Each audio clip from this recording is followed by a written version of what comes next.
नमस्कार दोस्तों, स्वागत है आपका हमारे YouTube channel Saraswati classes and short hand Dehradun में। और आज हम बात करेंगे गढ़वाल के इतिहास के बारे में। यानी कि गढ़वाल के इतिहास में परमार वंश एक महत्वपूर्ण वंश हुआ है। जहाँ तक गढ़वाल के इतिहास की बात करूँगा तो यहाँ पे परमार वंश तक ही सीमित नहीं रहेगा, कुणिंद और कत्यूरियों का शासन भी इस क्षेत्र में रहा है। लेकिन जो महत्वपूर्ण पहचान परमार वंश से मिलती है वही गढ़वाल का महत्वपूर्ण वंश में से एक माना जाता है। अब जहाँ तक परमार वंश की बात करेंगे तो परमार वंश में सबसे पहली चीज़ हमारे सामने यही आती है कि ये वंश परमार वंश, इसका नाम क्यों पड़ा और परमार वंश वास्तव में कौन सा वंश है परमार। अगर इन परमारों की बात करेंगे तो ये परमार वंश मालवा का राजवंश है। मालवा के राजवंश के बारे में ऐसा कहा जाता है कि एक बार गुरु वशिष्ठ और विश्वामित्र इनके बीच आपसी मतभेद हो गया और गुरु वशिष्ठ ने विश्वामित्र के खिलाफ युद्ध करने के लिए एक अग्नि से उत्पन्न एक व्यक्ति उत्पन्न किया। उन्होंने जो आबू पर्वत है, आबू पर्वत पर उन्होंने एक तपस्या की। तपस्या करने के बाद उन्होंने एक यज्ञ किया और उस यज्ञ से एक आदमी उत्पन्न हुआ और उस आदमी को बोला गया परमार। और आगे जाकर इसी परमार ने मालवा में परमार राजवंश की स्थापना की। तो जब इसने परमार राजवंश की स्थापना की तो इसके वंशज कहलाए पंवार या परमार। अब इन्हीं में से एक व्यक्ति हुआ वाकपति, और इस वाकपति के समकालीन एक राजकुमार था जो उस समय में हरिद्वार की यात्रा के लिए आया था और हरिद्वार होते हुए ये पहुंचा बद्रीनाथ। तो इस परमार वंश का एक व्यक्ति वाकपति, और इस वाकपति के समकालीन था एक राजकुमार कनकपाल। और ये कनकपाल गढ़वाल की यात्रा करने आया था और इसकी मुलाकात हुई भानु प्रताप से। तो परमार वंश की शुरुआत की कहानी यहीं से होती है। लेकिन जहाँ तक परमार वंश के संस्थापक के रूप में बात करेंगे तो परमार वंश के संस्थापक के रूप में आपको कनकपाल का नाम भी सुनने को मिलेगा और कई इतिहासकार तो सोनपाल को भी कहते हैं। सोनपाल को भी परमार वंश का संस्थापक कहते हैं। और जब परमार वंश की संस्थापक की बात आती है तो उसमें सबसे महत्वपूर्ण नाम आता है अजयपाल का। अजयपाल ही परमार वंश का संस्थापक था। लेकिन अजयपाल जो परमार वंश का संस्थापक था, इसको हम सिर्फ ये कहेंगे कि परमार वंश का वास्तविक संस्थापक है। क्योंकि अगर हम अजयपाल की बात करेंगे तो अगर हम पंवारों की वंशावली को देखते हैं तो पंवारों की वंशावली में इसका जो स्थान है वो 37वां स्थान है।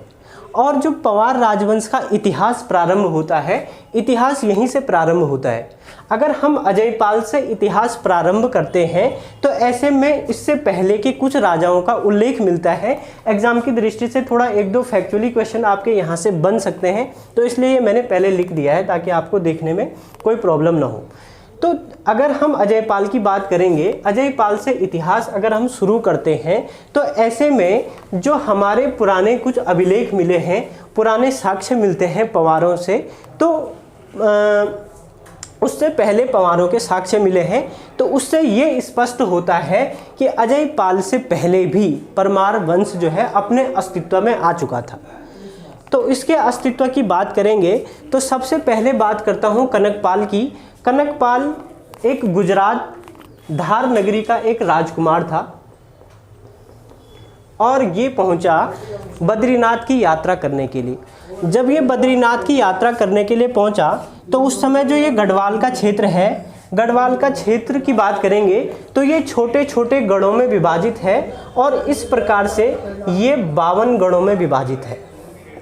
और इन 52 गढ़ों पर छोटे छोटे सामंती राजा या गणपति ये राज करते थे, तो इनको गणपति बोला जाता था। अब यहाँ पे कर्णप्रयाग के पास में वर्तमान जो कर्णप्रयाग और पिंडर घाटी वाला क्षेत्र है वो क्षेत्र कहलाता है चांदपुर गढ़ी। और इस चांदपुर गढ़ी में उस समय एक गणपति हैं जिनका नाम है भानु प्रताप। यहाँ पर भानु प्रताप शासन कर रहे हैं चांदपुर गढ़ में। और ये कनकपाल हरिद्वार होते हुए बद्रीनाथ की जब यात्रा करेंगे तो चांदपुरगढ़ में इनकी मुलाकात होगी भानु प्रताप से, और भानु प्रताप इनसे प्रभावित होंगे और अपनी पुत्री की शादी कर देंगे।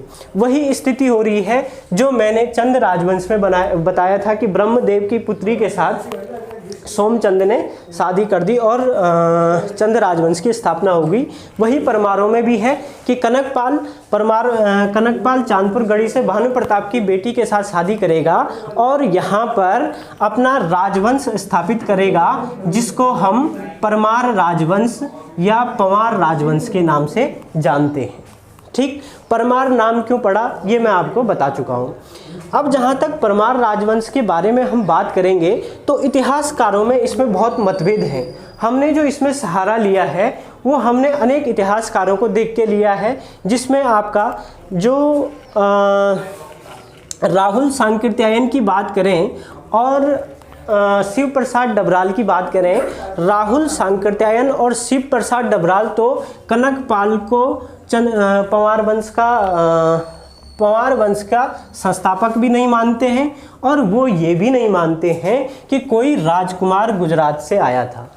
ठीक, तो भारत के इतिहास की बात करें और उत्तराखंड के इतिहास की बात करें तो राहुल सांकृत्यायन एक महत्वपूर्ण फैक्टर हैं, क्योंकि इनको महापंडित के नाम से जाना जाता है और हिंदी यात्रा साहित्य का पितामह के नाम से जाना जाता है। तो ये फैक्चुअली प्रश्न भी आपका बना हुआ है एक बार कि निम्न में से महापंडित किसे कहते हैं, तो राहुल सांकृत्यायन को महापंडित कहते हैं। अथा तो घुमक्कड़ जिज्ञासा इनकी प्रमुख रचना थी, जिसमें उन्होंने ये कहा था, सैर कर दुनिया की गाफिल, जिंदगानी फिर कहाँ, जिंदगानी गर गई तो नौजवानी फिर कहाँ।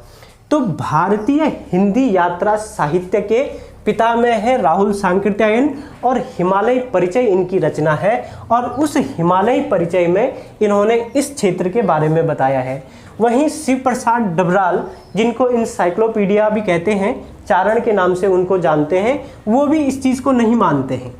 लेकिन एटकिंसन की बात करें, हार्डविक की बात करें, हरिकृष्ण रतूड़ी की बात करें, इन लोगों का मानना है कि यहाँ पे एक शासक आया था जिसका नाम कनकपाल था और उसने ही यहाँ पे परमार राजवंश की स्थापना की। ठीक, उसके बाद परमार राजवंश की बात करेंगे। कनकपाल ने जब परमार राजवंश की स्थापना की तो उसके बाद के इतिहासकारों का, उसके बाद के राजाओं का कोई जिक्र नहीं मिलता है और हमें सीधे देखने को मिलता है 24वें शासक, जहाँ पे जिसका नाम था सोनपाल। अब ये सोनपाल के बारे में क्या कहा गया है? सोनपाल के बारे में ऐसा कहा गया है कि सोनपाल परमार वंश का संस्थापक था। कुछ इतिहासकार ऐसा मानते हैं। उसके पीछे का कारण क्या है? उसके पीछे का कारण ये है कि कनकपाल को परमार वंश का संस्थापक माना गया। कनकपाल को जब परमार वंश का संस्थापक माना तो लोगों ने इसको जो है स्वर्णपाल कहा। अब इसको भी स्वर्णपाल कहा और इसको भी स्वर्णपाल कहा, तो ऐसे में इतिहासकार कंफ्यूज हो गए कि स्वर्णपाल कौन सा वाला है और स्वर्णपाल ही परमार वंश का संस्थापक है। ऐसे में कुछ इतिहासकारों ने सोनपाल को भी परमार वंश का संस्थापक माना है और उसके पीछे का कारण ये था। जबकि इस सोनपाल की बात करें जो परमार राजवंश का 24वां शासक है, इसकी जो इसका साम्राज्य था, इसका साम्राज्य है भिलंग घाटी में और इसलिए इस क्षेत्र को आज भी सोनी भिलंग के नाम से जाना जाता है। इससे गंगोत्री मार्ग पर इसका आधिपत्य था और ये उस क्षेत्र में यात्रा करने वाले लोगों से टैक्स लिया करता था, यानी कि स्वतंत्र संप्रभु शासक था। इसके बाद ये चांदपुर गढ़ी स्थापित हुआ और इस सोनपाल के बाद परमार वंश 2 गुटों में विभाजित हो गया। एक की राजधानी चांदपुर गढ़ी रहेगी और दूसरे की राजधानी भिलंगना क्षेत्र में रहेगी, यानी कि भिलंग घाटी में रहेगी। ठीक, उसके बाद के शासकों की बात करेंगे तो इसके बाद 28वां शासक महत्वपूर्ण है, जिसको कहा गया है लखन देव के नाम से इसको जाना जाता है और कहीं कहीं पर इसको लसण देव भी बोला गया है। तो चंद वंश का ये परमार वंश का ये पहला शासक है जिसकी अपने ताम्र मुद्रा मिलेगी। ठीक, तो इतिहास को जानने के लिए सबसे महत्वपूर्ण स्रोत होते हैं कुछ लिखित साक्ष्य, और लिखित साक्ष्य हमने शुरू में देखे हैं, न तो चंदों के मिले, न परमारों के मिले और न कत्यूरियों के मिले। ऐसे में पहली ताम्र मुद्रा मिलना अपने आप में एक स्वतंत्र शासक की भूमिका दिखाती है। तो इससे जो क्वेश्चन आपका बनेगा कि किस परमार शासक की पहले तांबे की मुद्रा मिली है, तो वो आपका लखन देव हो जाएगा, लसण देव हो जाएगा। और वंशावली में देखेंगे तो इसका स्थान 28वां है। इसके बाद 29वें शासक को हम देखेंगे तो 29वां शासक अनंतपाल है और अनंतपाल का पहला अभिलेख मिला है, यानी कि परमार वंश का जो पहला अभिलेख मिलेगा वो अनंतपाल का मिलेगा। और जो ये अभिलेख है ये धारसिल अभिलेख है, यानी कि धारसिल नामक जगह पे ये अभिलेख मिला है जो मंदाकिनी घाटी में है। मंदाकिनी घाटी का जो ऊखीमठ का क्षेत्र है, ऊखीमठ तहसील में वहाँ भी जगह पड़ती है, यानी कि अगस्त मुनि से थोड़ा आगे भीरी नामक स्थान पे ये अभिलेख प्राप्त हुआ है और धारसिल अभिलेख के नाम से इसको जाना जाता है। उसके बाद 34वें शासक की हम बात करते हैं तो जगतपाल 34वां शासक है और देवप्रयाग में जो रघुनाथ मंदिर है 1455 में इसका वहाँ पे ताम्रपत्र प्राप्त हुआ है। और उस ताम्रपत्र में इसने अपने आप को रजवार बोला है और रजवार के संबंध में इतिहासकार ऐसा मानते हैं कि इसका मतलब एक स्वतंत्र संप्रभु शासक रहा होगा। और उसके बाद 36वें शासक थे आनंदपाल द्वितीय और आनंदपाल द्वितीय के बाद 37वें शासक बने अजयपाल। तो जो हम परमार राजवंश को पढ़ते हैं, परमार राजवंश को हम पढ़ेंगे 3 प्रकार से, इसको 3 भागों में विभाजित करेंगे क्योंकि एक प्रश्न आया था कि निम्न में से कौन सा 54वां परमार शासक है या 55वां, कुछ इस तरीके से आया था। तो कई लोगों ने क्या कर दिया, अब वंशावली रटना शुरू कर दी। उसको वंशावली से कोई लेना देना नहीं है क्योंकि परमार राजवंश की बात करेंगे तो पहला शासक कनकपाल है, हो सकता है पहले शासक के संबंध में प्रश्न पूछा जाए। उसके बाद परमार राजवंश जब शुरू होता है तो 37वां शासक अजयपाल के शासन से शुरू होता है। अजयपाल से लेकर के प्रद्युम्न शाह तक का शासन शुरू होता है और उसके बाद गोरखों का साम्राज्य स्थापित हो जाएगा और सुदर्शन शाह से लेकर के मानवेंद्र शाह तक अलग राजवंश हो जाएगा। तो राजवंश तो एक ही है लेकिन इसको 3 भाग में पढ़ा जाएगा। पहला पहले से लेकर के 36 तक जिसको हम अभी देख चुके हैं। अब जो आगे शुरू होगा 37 से लेकर के 54 तक शुरू होगा जहाँ पर आप प्रद्युम्न शाह को अंतिम शासक के रूप में पढ़ेंगे। उसके बाद सुदर्शन शाह से लेकर के मानवेंद्र शाह तक के टिहरी राजवंश में आ जाएगा। तो जहाँ तक कनकपाल की बात करते हैं तो कनकपाल जब धार नगरी से चांदपुरगढ़ आया, चांदपुरगढ़ में इसने अपने राज्य की स्थापना की तो ये अपने साथ अपने पुरोहित को भी लेके आया था और इसने अपने पुरोहितों को बाद में नौटी गांव में बसा दिया, जो आज का नौटी गांव है वहीं बसा दिया और उनके वंशज नौटियाल कहलाए। तो वहीं से ये नौटियाल लोग भी आए, ठीक है। और इसके साथ इसका 2 सलाहकार आए थे, जयानंद और विजयनंद, दोनों भाई थे और इनको बसाया इसने गैरोली गांव में, तो इनके वंशज गैरोला कहलाए। तो जो उत्तराखंड का इतिहास है, उत्तराखंड के इतिहास में जो जो हम चीज़ें पढ़ेंगे वो सब एक दूसरे से रिलेटेड है कि कहाँ से ये जातियाँ आई, कहाँ कहाँ ये बसे और जिन जिन स्थानों पे ये बसे वहाँ से इनके नाम हुए। जैसे नौटी से नौटियाल हो गए, गैरोला हो गए। नेगी का इतिहास हम कुमाऊँ राजवंश में पढ़ चुके हैं, पंत का इतिहास हम वहाँ पढ़ चुके हैं। तो इस प्रकार से उत्तराखंड के इतिहास में पंवार राजवंश इस तरीके से शुरू होगा, ठीक है। तो जो नेक्स्ट टॉपिक हम करेंगे वो अजयपाल से शुरू करेंगे और अजयपाल ही पंवार राजवंश का वास्तविक संस्थापक है। तो नेक्स्ट जो टॉपिक होगा वो अजयपाल होगा। धन्यवाद।